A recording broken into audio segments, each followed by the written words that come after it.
Oh, hello. You're here.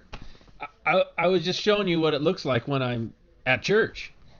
On the comfy couch, feet up, cup of coffee. It's been kind of nice.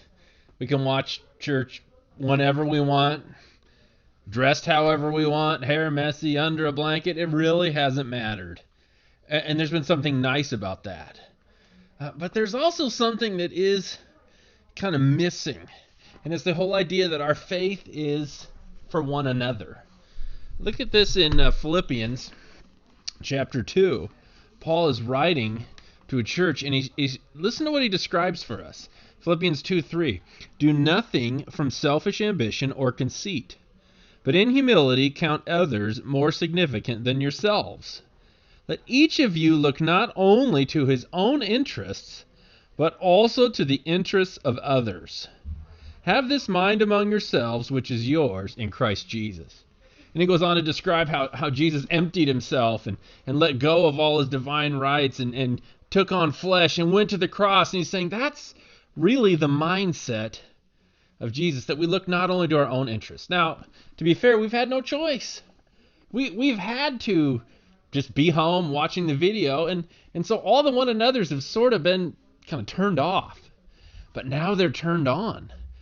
We actually have this opportunity to consider one another. How could I serve someone else? And a great way to do that is to begin having a micro gathering, whether a few people in your home. If you're not ready for that, a few people on Zoom or over the phone. But the whole idea is that the gospel is lived out when we consider another, when we prioritize them.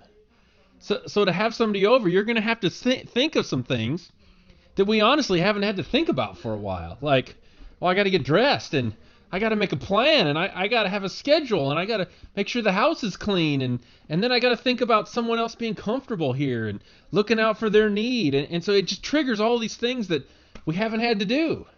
And it's been kind of nice, but it actually falls a little bit short of living out the gospel, which is serving others as we've learned the gospel from Jesus, who served us all. So let me encourage you to begin thinking, to make a plan. It really won't happen on accident. To kind of think again and go, oh, I need to think of others.